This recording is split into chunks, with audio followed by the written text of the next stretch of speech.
Hey guys, what's up? Welcome back to Movie Jungle. Number 1, Wonder Woman. The problem with DCEU movies to this point is that they keep trying to reinvent the wheel before they even know how to drive.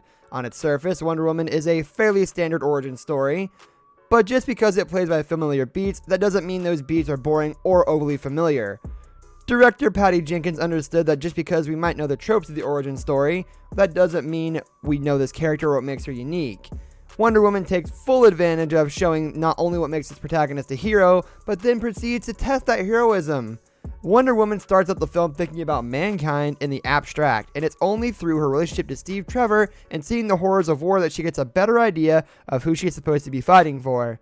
The film pushes her innocence to the limit by forcing her to realize that while Ares may bear some responsibility for war, mankind's weaknesses is also a part of it, and she must decide to save us anyways.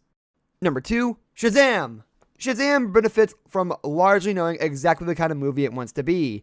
It's big with superheroes, that's a simple enough premise, but director David F. Sandberg gets a lot of mileage out of it by leaning into the humor and heart of a kid who gets superpowers.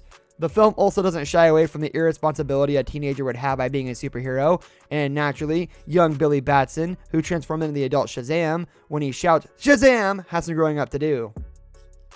Number 3, Birds of Prey. Birds of Prey is a movie I really wish I liked better. To be fair, there's a lot to like about it. The color palette is fun and bombastic, Margot Robbie has made the Harley Quinn character her own, and the film is ostensibly about female empowerment.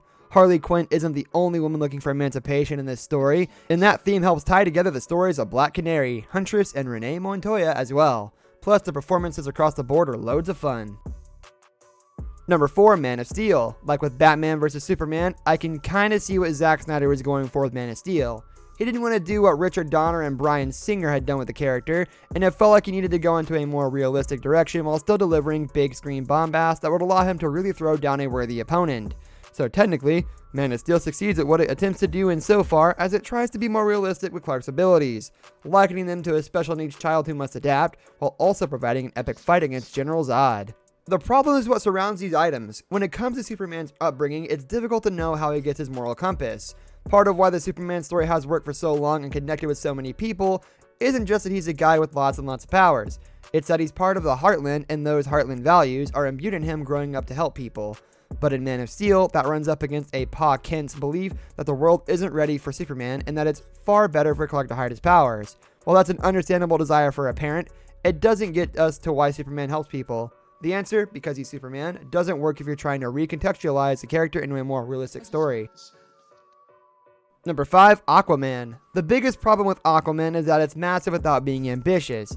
It would be one thing if director James Wan had crammed plenty of crazy ideas into his superhero sci-fi fantasy, but the plot is painfully conventional, and the film seems desperate to steal ideas from other movies without ever finding a match of a personality of its own. That's a shame because Jason Momoa is incredibly genial and charismatic, putting his own stamp on the character that makes him feel unique among superheroes. There are the occasional fun bits like an octopus playing the drums or a giant battle with crab people, but more often than not, Aquaman goes with what's safe and predictable, crushed under plotting exposition, clunky dialogue, and set pieces that feel desperate to keep our attention every 10 minutes. Aquaman is a lot of a movie, but for all of its colorful visuals, it never achieves the joy or charm it hopes to convey. I came to save my home and the people that I love. I came because I am damaged.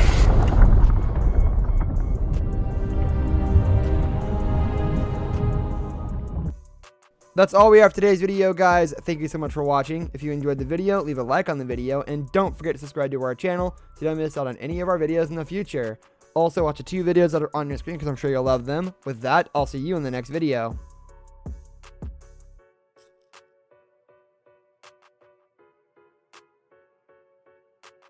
I just like the sound.